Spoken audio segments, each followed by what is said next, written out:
Brett and Patricia, we are gathered here at this hour for a joyous celebration of the coming together of your two separate lives. Washington State judges are in the wedding business. Hi, Crystal. Hi, Crystal. Take thee, Joseph. The question is, should they be? That's the commitment that you make today. These powerful public officials charge and accept money from the public, the same public that they judge, the same public that already pays their salaries of more than $90,000. I charge $60 for a wedding at the court and $100 if I go someplace other than the court. In the past 12 years, Judge Robert Macbeth says he's made around $60,000 performing weddings.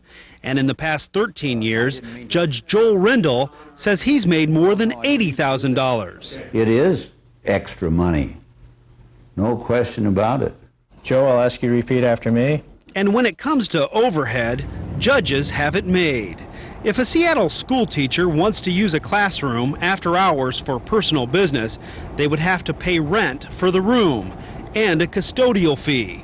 But if a judge wants to use a courtroom after hours for personal business, like performing a wedding, they get the room free of charge. Carolyn Van Noy is the executive director of the Ethics Commission for the City of Seattle. The question becomes murky when it's after regular hours and they're no longer on the government's payroll, but they're now receiving separate remuneration because it's on their personal time. And I guess, you know, if it's a fairness issue, surely the public would expect that there'd be some remuneration for the overhead costs as well. This is a benefit for the public. The public needs to get married. This is a place to do that. They come to the courthouse to get married. It's the public using the courthouse for their marriage ceremony. I'm not running a marriage chapel here and making a profit on it. Oh, but Judge Daryl Phillipson is making a profit. He charges between $50 and $150 per wedding. That income is added on to his $91,900 salary that the taxpayers pay.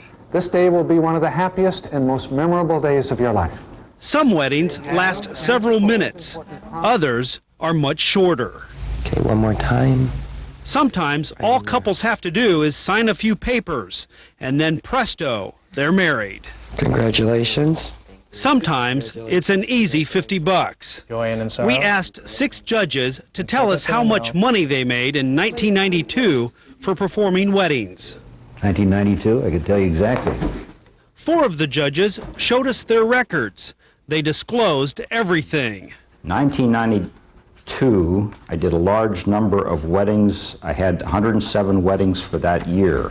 These 4 judges all keep detailed records of each wedding. I would never create a set of books that I couldn't justify the income that I was getting.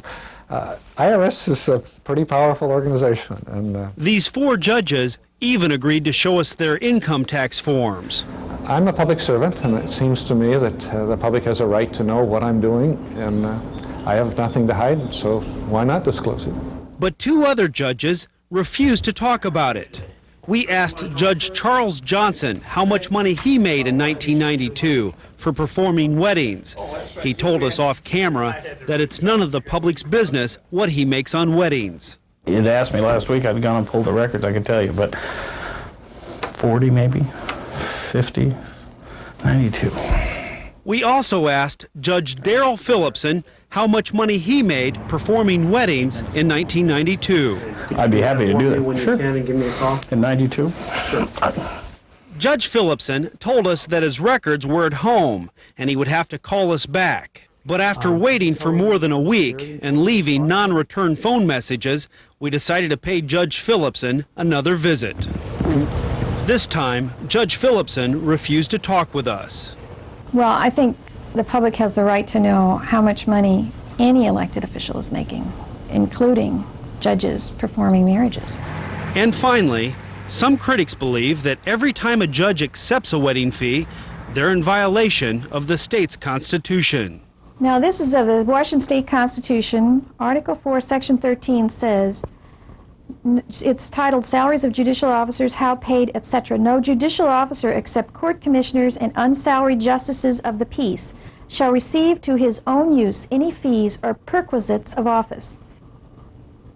Well, I think that's a good constitutional question. I now, by the civil authority vested in me by the state of Washington, pronounce you legally husband and wife. So, Joe, you may kiss the bride.